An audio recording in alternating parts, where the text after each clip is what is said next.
I start. We are only 200 watch hours away from being able to monetize the channel, so make sure you are continuing to watch our videos. But simultaneously, also, over 95% of you are not subscribed to the channel, so if you could like and subscribe, that'd be great. Okay, let's start Bluejay's newest video. Fashion is riddled with rules and laws that are seemingly nonsensical, but are often followed more rigorously than real ones. For example, you may see a man commit armed robbery, but heaven forbid he does it with a pair of Skechers on. 20 to life is not He's funny. He's a funny guy. Sorry, I won't pause for dumb stuff like that. a problem, but can you imagine how it would feel to be socially ridiculed? I sure can't. Not me. Gee willikers, that sounds terrible. I think we've all been there when we've had bad fashion decisions though. Like, I've worn patterned shirts with patterned ties, and then like the girls in my office will just make fun of me for doing that, even though I'd like to think I'm at least a pretty decently attractive guy. But it's besides the point. Yep, some fashion statements are just so arbitrary, and it's a very good point. Like, where did these come from? Why is it socially taboo to wear some things but not others? So it's an excellent point he's making at the start of the video. Take the phrase sometimes, always, never. No, this isn't a game of smash or pass or a sorority girl listing her liquor Oh yeah, pass on Ariel and smash the rat from Ratatouille. preferences. It's the rule that stipulates that the bottom button of a suit jacket should never be fastened. Today it seems second nature, but where did this seemingly common sense rule originate? Is it a remnant of some old custom? So isn't that so strange that you were not supposed to ever button it? And it's very interesting. He's going to tell us where it comes from, but yeah, I've actually wondered that before. Why is that the case? Perhaps has its roots in a unique cultural tradition. No, King Edward VII was just too chunky to fit that gut in, so everyone followed their king's half-dress style like good little peasants. Interesting. Except for me. I leave the top button undone because I follow a different king, and also, ew, British. But the jacket button rule is pretty mild, and only the tip of the fashion trend iceberg. So that's interesting. Because a king was too fat, we now wear our jackets like this. It just shows like one small little aspect or thing that happened in history can affect the world through centuries, and I think that's always going to be the rule when it comes to jackets. And oh boy, how deep and bizarre does this iceberg go? So today, we're going to take a deep dive into some of the most absurd trends, styles, and fashion throughout history. Again.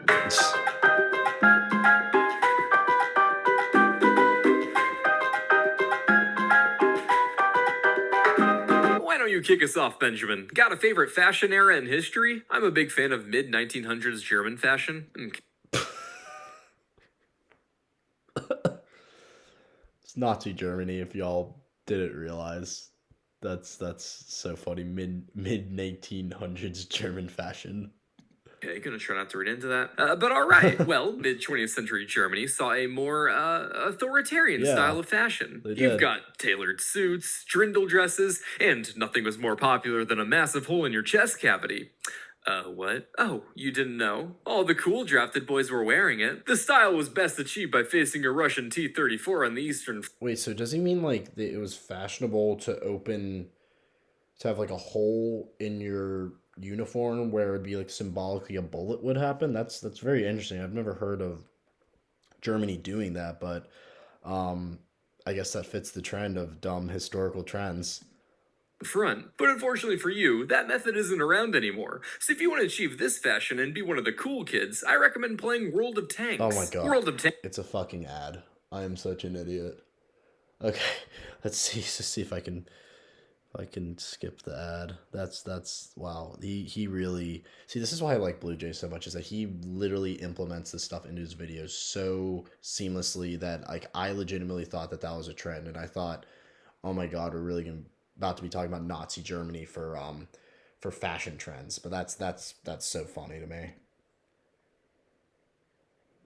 Okay, here we go. Thank you, World of Tanks, for sponsoring the video. I want a cool chest hole. You go get 'em, champ. Now, where were we? Ah, yes. It's Victorian London, and a contagion is spreading. Street by street, town by town, women can be seen struggling as they try to walk down the road, their stride impaired by an awkward limp, many supporting their weight on canes. But what is rather peculiar is that it seems only wealthier women are affected by this illness. And wait a minute. I wonder why that is. The wealthier women are the ones who can afford to do these social trends. I'm assuming it's going to be as fashionable to have a cane and to pretend that you're feeble-bodied, but I wonder why that would be the case. Polio isn't a thing yet, and these hoes are smiling. So, as the British would say, what was all this then? Well, to understand this limp, let me introduce you all to Alexandra of Denmark. The Princess of Wales was a 19th century fashion icon who enjoyed the exceptional... So she is actually very pretty for her time period, and I know that sounds, I guess, modern day of me, but a lot of royalty and monarchs were inbred, so she certainly doesn't look like she fits the case. And yeah, there's so Cleopatra is an excellent example, and Cleopatra is infamously had like all that beauty, and she was gorgeous and all that stuff, but really in reality she was a very ugly woman if you take all the accounts. And most of the Egyptian pharaohs and many of the Spanish monarchs were like that as well. So it's actually very refreshing to see that she looked very pretty. I don't know if she was. She might be having some eternal stuff, but that given the fact that they're all about to be limping, but who knows? Adoration of the public. She was radically stylish, a big charity worker, the second hottest Alexandra in history, and a lifelong hater of Germans. So you got that from Wikipedia. I love it. All around pretty based. This meant that whatever the royal did, the masses would blindly follow like a 19th century K-pop star. Wearing a radical new dress style, the people did too. Choker covering a childhood scar? Why not? Hold my leash. Life-threatening rheumatic fever, leaving her with a permanent limp? Count me in. I love Forrest Gump. That's right, Alexandra's influence on fashion was so strong that it transcended just petty physical garments to include physical ailments as well. So not long after Alexandra began limping in public, were London's fashion followers seen waltzing down the streets like they were covered with Lego. That is insane. So because they saw this lady who was limping and they thought that she was so fashionable, and so they sought after her so much that they would replicate her limps. That is insanity right there. I've never heard of something like that, but we shall continue. Sorry, I raised the volume a bit. I hope that this helps a little bit with the sound. In their best attempt to come off as quirky little cripples, women would stumble about with canes, and even go as far as wearing different sized shoes for a more authentic handicap. Oh, Edward, I absolutely adore your limp. Tell me, how do you pull it off? I have cerebral palsy. I also wonder if that was a thing too. If women would find the limp sexy, and you would be like more sought after by a female crowd if you limped. That'd be very interesting. I hope he goes into that. Oh, I must inquire my cobbler about that brand. And your cane is just adorable. Cobbler's shoe is a shoemaker. While at first the style was more DIY in nature, the more cunning shoemakers came to realize that there was a golden opportunity to make a fat stack. So they began selling shoes with different sized heels to help the upper class's biggest... Interesting. So yeah, this is a good point as well. You as a cobbler, you would basically be tailoring your business towards the wealthy, especially when you're doing women's shoes.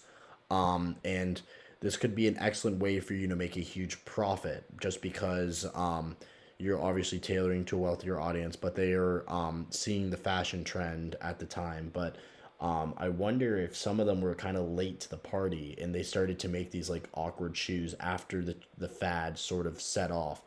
You see that a lot with a lot of businesses. They will kind of jump on to the thing that's popular, and they're just too late to the party because everyone's already done it, or it's a fad and no one really cares anymore.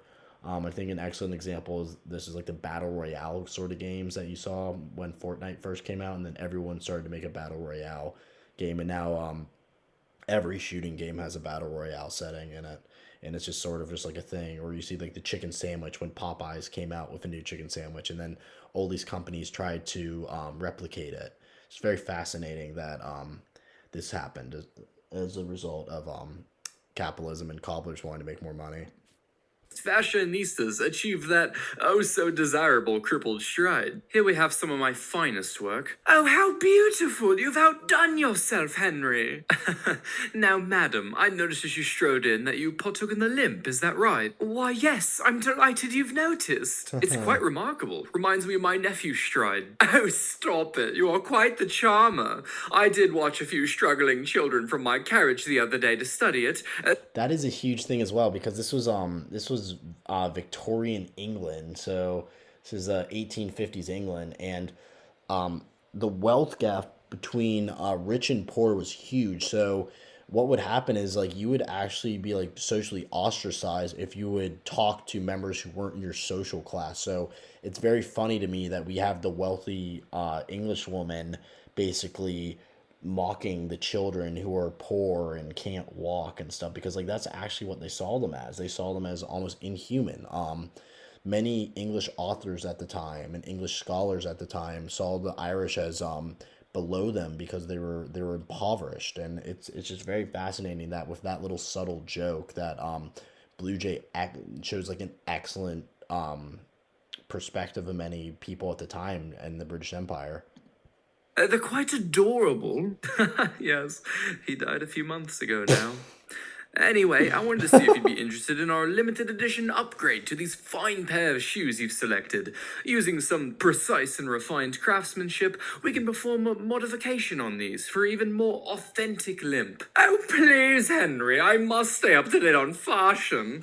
Yes, of course, of course. 1 moment, please.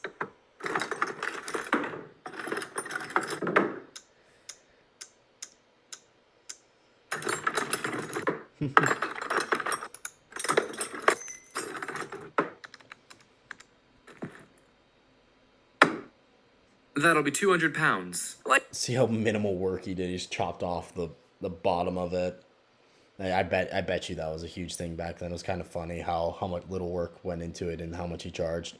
Like most trends, the Alexandra limp came with its fair share of critics, as multiple news outlets would often denounce the practice with some rather color.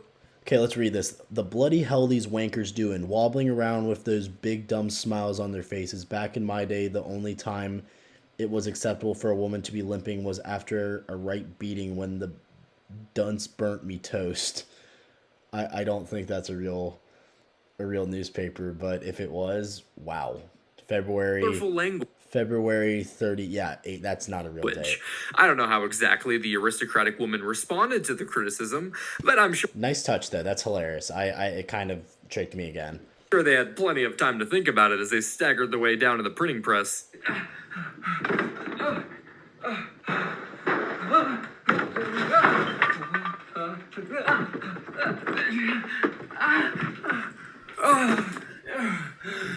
I think we all know what the joke was there. If you don't, comment in the comment section below and I will tell you.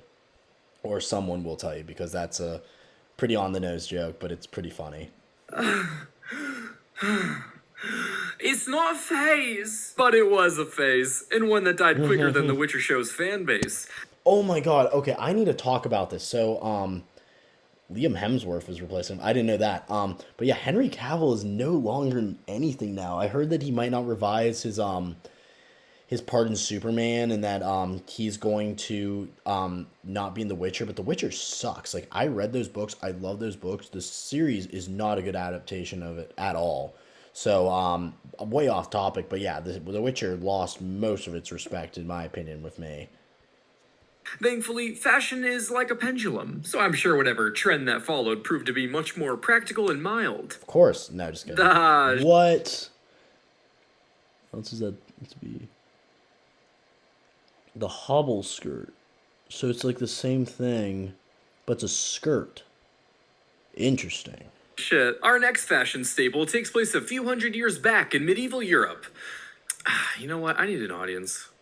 Ah! Say, Tim, you know those medieval paintings with dudes wearing pointy shoes like they're doing a Shrek 4 cosplay? Can you guess why those are popular? No, the radiation stuff is done! You're supposed to leave me alone now!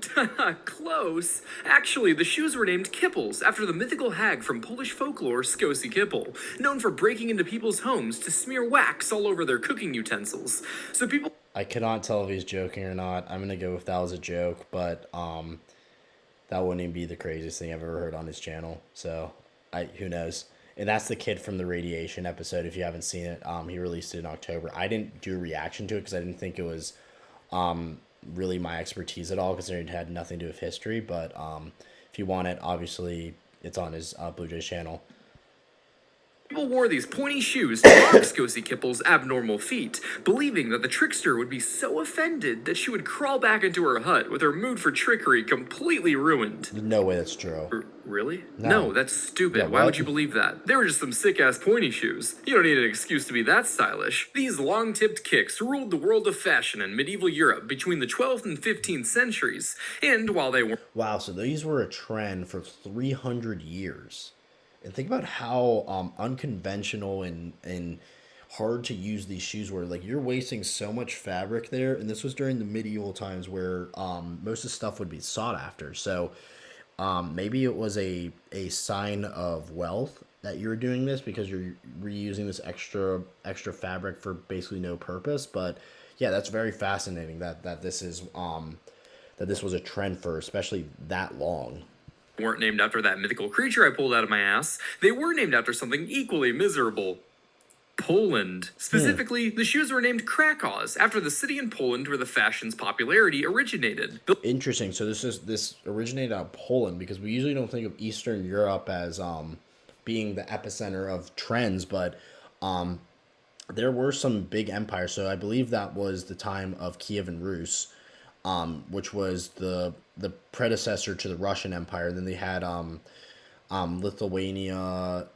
Oh God, it was Lithuania something, and Poland, Lithuania. So it was Poland, Lithuania, and Kievan Rus. Like, those were the two empires of what made up modern day Poland. So that is very interesting, and eventually in a couple hundred years, this would get invaded by the Mongols, who would take it over. So yeah, very interesting how this trend originated out of Poland and Eastern Europe in general. But I will continue. The long-toed shoes were worn by both men and women. However, it was the former who took the fashion to the extreme. Most toes weren't more than half the length of the shoe, but the rich could don tips as long as 20 inches. There you go. So it's the wealthy. The wealthy ones were the ones who added more fabric to it, because the fabric was a sign of their social class. So that makes a lot of sense. And the even wealthier were said to have their little piggies stretched so long they had to get tied up at the shin just to be able to walk, all fighting to prove that they had the longest and girthiest. So that they would tie them literally up by the shin, because they wanted to add so much so much to their social status just by that. So that's very fascinating. You see here, the shoes are also purple. So purple at that time was an extremely rare fabric. So therefore, purple was seen as a sign of wealth, as a sign of prosperity. So it makes sense that you would have people wanting to wear purple shoes, because it would be a sign of wealth. And I love how he has like this stupid little hat as well to show some sort of social status. Shoes. As for why they were popular, I mean, come on, isn't it obvious? They're pretty awesome shoes, that's why. I wish I could get a pair myself. Daggers. No. But points for creativity. They were popular for the same reason that people wear fanny packs. Raw sex appeal. And Yes, if you have never worn a fanny pack to a party, you're missing out, because if you want to get laid, you should always wear fanny packs. That is a History Channel guy guarantee. And if you wear a fanny pack to your next party, you will get laid. Look how stylish this guy looks. I completely agree. I mean, come on, look at my boy here, looking like he better moonwalk his way down to ye old tavern to pick up some fair maidens. They were truly worn for all occasions, and while they didn't hide a hidden blade like some Assassin's Creed leprechaun, people did wear them into battle to make them grippers look as dangerous as possible. Whoa. The Knights of the Duke of Austria, Leopold III, often wore crack. So I wonder if those could like kill someone, or you just like jab them into like kick someone and just stab them. On horseback. However, in one engagement, they had to dismount to fight on foot, so they were forced to cut off the tips of their shoes and toss them in a huge pile so they could run around and get to stabbing. All right, let's get killing. Gary, you coming? Gary?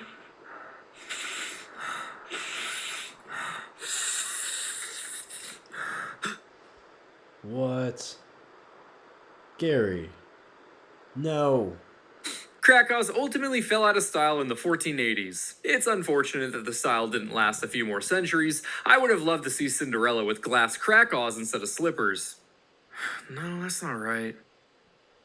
There we go. Today you can still find Krakow-inspired boots called Winkle Pickers, which sounds like some Hulu knockoff version of the Peaky Blinders. So those just look... Great show, by the way. If you haven't seen the Peaky Blinders, 10 out of 10 recommend. However, yeah, if you look here, these look like the boots that you'd see in like an old Western movie. And like The Good, Bad, and the Ugly or something. And then they would have these long boots with the sand spurs, and it's like team, team, team whenever they walk. But yeah, those are very interesting. Those are modern shoes, and honestly, I would never wear them. But I think the little elf shoes are funnier. Blinders, so it checks out that they're from England. But over on the other side of the pond, these pointy kicks went by a much more refined name. Roach Stompers. While the origin behind the name might seem rather obvious, I prefer my headcanon. Those are some mighty fine boots, Pa. Why, thank you, son. They're about the only good thing to come out of that tea drinker country since the white flag. But I just can't wrap my head around this name of theirs. Winkle Pinkles, Whippersnappers, Fickle Pickles. Dag nabbits, I needs to call them something different. But Finkelwinkles might not be for everyone, so if you're looking to crank that eccentric dial to the max, there's always Mexican pointy boots. Pineapples are Mexican pointy. Wait, let's go back to Mexican pointy boots. This might not be for everyone, so if you're looking to crank that eccentric dial to the max, there's always Mexican pointy. Look at those. Look at those pointy boots. These are the ones I was talking about, like the old Western boots where you have the huge cowboy boots, and it's like you look like you can just like stab someone with it. That's funny. Boots. Pineapples are known to evoke a lot of emotion from people, from pure joy when asked who lives in one under the sea, to utter hatred when seen placed upon a cheesy... Pineapples also make something tasty for your female, if you know what I'm getting at. I don't want YouTube to ban me, but look up pineapple and kissing, and you'll know what I'm talking about. Grease wheel. So it shouldn't be too surprising to learn that back in the day, these little prickle cones went for as much as $8,000 in today's money. The popularity of pineapples are... So that's that reminds me of the tulips back in the Netherlands with the tulip mania, but I'm assuming the pineapples were so sought after because of them only being available in the Caribbean.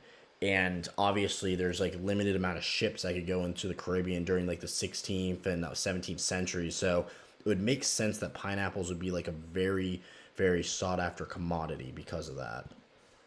It originates in 1493 when Italian explorer Christopher Columbus discovered the little tree fruit on the Caribbean island. Discovered, with quotes. He did not discover it. It was there for centuries. The natives knew about it and cultivated it for centuries. But I guess he introduced it to Europe. But I know what Bluejay is talking about. I get angry when people do like the Columbus didn't discover America thing in the comment section.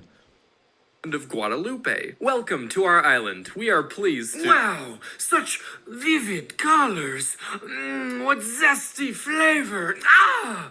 Oh! I think the Native Americans that Columbus first encountered were called the Taino or the Taino. And actually, there's some written accounts that they were cannibals. So, I think that's been proven to be true. It might have been some propaganda, but I truly do think that is an accurate representation of what they were. But yeah, the Taino or the Taino were literally cannibals. And a little bit of bite as well. What a majestic and dangerous muse you are. I can't believe I discovered this. I am the first human being in all of time to lay eyes upon this. That's so funny. Sour delight. I shall call it the Pina de Indies. Pina de Indies, because he thought he was in India, even though he wasn't. Excuse me, but... It's pronounced master. Everyone was crazy. It's pronounced master. That's hilarious as well. These are very funny. for these spiky delights. Though, given how far they had to travel to reach Europe, typically only nobility and monarchs were able to get their grubby little paws on them. Some of the wealthiest even built greenhouses to mimic the tropical conditions required to grow pineapples. King Charles II was so... So there you go. There's the inbredness of the Spanish monarchies that I was talking about earlier in the video. I think, I forget the royal family. I think it's like the Habsburg royal family. And they were infamous for having just like these deformed faces. And like you can just see it here. Like this is a painting that he commissioned, that he agreed to. And you can see his chin, you can see his nose, you see how deformed his lips is. These is centuries and centuries of being inbred. Just the Crimson Chin. Yeah, it says AKA the Crimson Chin. Yeah, this is just centuries and centuries of inbreeding. Just leads to this. And there's so many genetic deformities that occurred with the Habsburg dynasty just because of this. So infatuated with the fruit that he went as far as to commission a literal painting showing his gardener on his knee, presenting it with one glorious prickly boy.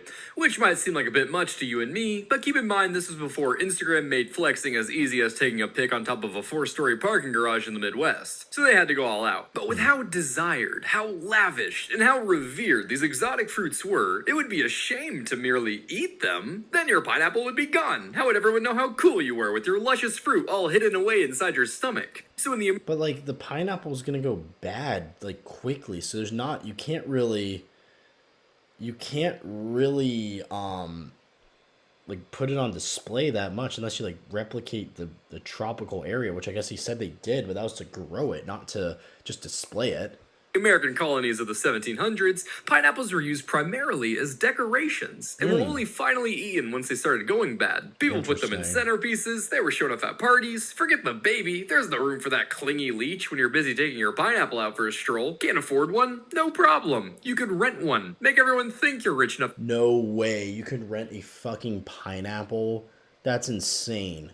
That is hilarious. Like, I didn't know that you could do that. Imagine just like, there's vendors right now saying you like, oh, you can rent this fruit for the day. Give me 2 shillings and you can rent this fruit and go take it out on the town. That's hilarious. Have to be a pineapple boy. They were even sometimes protected with their own security detail. No way. John, hey, your party is awesome. Thanks, man. Thanks. Hey, if you want to see something really cool, come with me. Check out this bad boy. Holy shit, is that a pineapple? Yeah, dude, an American model too. None of that import trash. God damn, how many spikes is she packing? Why? Can't touch the pineapple. Got the Secret Service coming in. Outside of throwing tea in harbors, a pineapple was the ultimate colonial flex. So whenever there was an opportunity for a pineapple, then a pineapple there will be. Got a teapot? Now it's a pineapple. Building a dome? Why not a tropical one? How about a pineapple helmet? They didn't have pineapple helmets. See, pineapple helmets would have been funny, like an army of soldiers wearing pineapple helmets. That I feel like that would be like the ultimate fashion trend. But I think that's a hilarious missed opportunity. Pineapples were also the universal symbol of hospitality. Put it on a sign and it meant guests are welcome. When the sign was gone, it meant... Interesting. So yeah, there you go. You have different cultures showing how to be hospitable and how not to be. To get the hell out. And when it was upside down, well, that means they're swingers. But that's a topic for another video. Wait, what? I wonder if that's real. I might have to look that up. I will look that up right now when I'm on. Okay, I have my phone. Upside down pineapples swingers. Oh my god. Okay, so a pineapple that is turned upside down is when there's someone looking for a swinger party. Swingers also use the symbol to look for each other in public. It's also said that a pineapple left on the front door in the middle of the night is an invitation to join the swingers. That is crazy. So yeah, that's the pineapple. There you go. The old pineapple shows its symbolism right now. On a different website. Fast forward to 1900. Yeah, website. You know what it is. And along comes young industrialist James Dole, who was looking to kick... So James Dole, the Dole Fruit Company, he basically is the reason why the United States has Hawaii. So you can thank him for that if you're a citizen of Hawaii watching this video. start large-scale pineapple distribution with a plantation in Hawaii. It was a huge success, and for many decades, James supplied upwards of 75% of the global pineapple supply. But for the world's upper class, this meant that not only were the middle class now able to get the spiky fruit, but by God, even the dreadful working class could too. So because you had a man who was able to give the food to the masses, it will lose its appeal. It's no longer fashionable for you to have your pineapple, and therefore it's kind of like lobster. Lobster was originally meant for the lower class. However, lobsters became more rare and they became more of a food for the upper class. Therefore, it switched the social status. So now pineapples are seen as a fruit for everyone and not just a fruit for the wealthy. And therefore, it's going to lose its popularity and the insane price tag it had when he said it was $8,000. The esteemed status of the pineapple soon died off. Hello, Caroline. What do you think of this? Ah, yes, a pineapple. I just came from the market where Tom was buying a few. What? Tom the coal miner? The poor fellow? Well, yes, I suppose. Carrying a few pineapples just like yourself. James's company would go on to become the Dole Food Company, which is notable today for being a large fruit producer and disappointing you with fruit snacks that aren't the Scooby-Doo. Yep, those are gross. Scooby-Doo snacks all the way. And also Gushers. Ones. As for Dole himself, his efforts in the pineapple business would later earn him the nickname the Pineapple King. There you go. And to that I say, what better crown than a pineapple helmet? Weird fashion too. 9 out of 10 stars. Good stuff as always from Bluejay. I always enjoy his work. But yep, that's it, everyone. Remember to like and subscribe. And thank you for watching. And just remember to try to watch the video from start to finish from now on. And if you could rewatch some videos, that'd be great. Just a couple hundred more viewing hours and we will reach our goal. Be on the lookout for some of my shorts. I've been covering the election of the Speaker of the House a lot, so if you are interested in that, be on the lookout. I'm going to be doing constant updates on my TikTok channel. But that is all. As always, thank you and have a great night.